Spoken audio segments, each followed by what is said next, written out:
Ikaw na bata ka. Never na kami tulugin kami?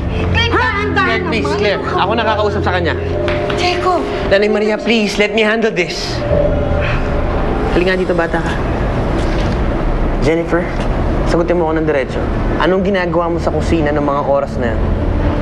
Teka, siguro kaya mo hawak yung lighter ko, no? Yung lighter na napulot mo.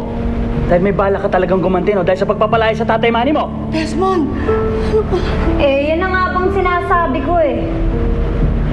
Masyado kasi kayong trusting, Lola. Baka naman nakakalimutan nyo. Yung tatay niyan, manyakis. At yung batang yan, ang liit-liit pa lang, arsonista na. Tama na! Pinagtutulungan niya yung bata eh. Kung gising lang si Ana, hindi niya magkagabay ito sa kanya. Jennifer, tayo na.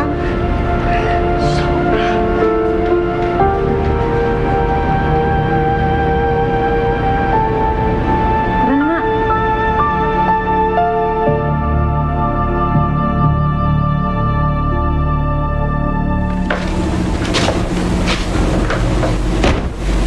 Kanina pa kita hinihintay pumasok, nagkipagkwentuhan ka lang pala sa labas.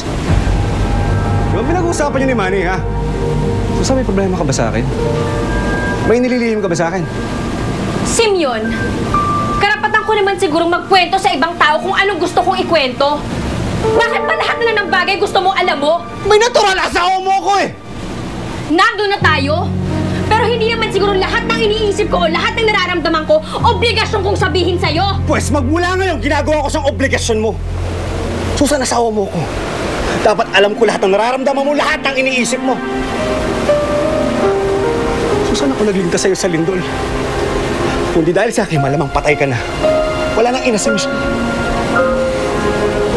Kaya dapat sabihin mo sa akin lahat, wala ka dapat ilihim.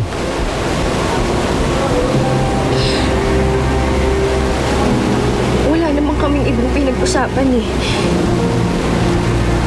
Si Jennifer lang.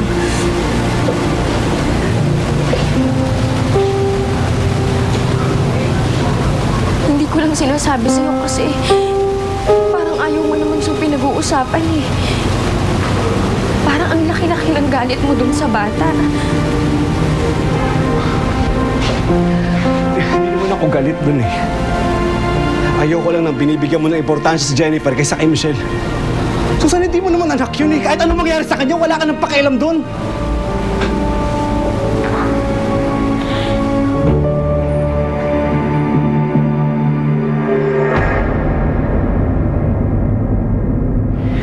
Ano nga ba ang ginagawa mo doon sa kusina, Ng mga oras na yon?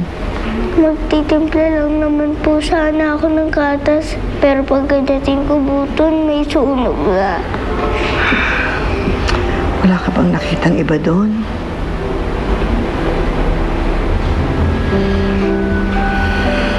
Sige, huwag ka nang umiyak ha, tayo.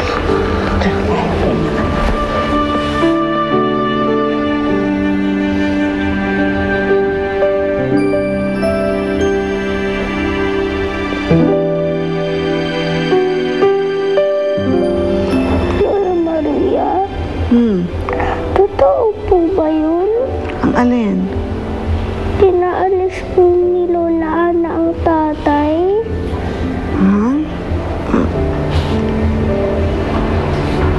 Tika, tulog ka na lang. Tulog ka muna, anak.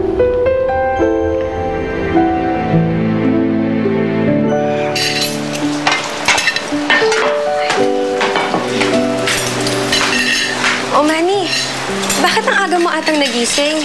Mag-almusal ka na muna bago ka umalis. Okay lang ko. Ito, kape lang ako sa umaga. Pwede na? Sigurado ka ba? Oo. Kasi gusto ko rin umalis ng maaga eh. Para makahanap kagad ako ng trabaho. Para makuha ko na rin si Jennifer.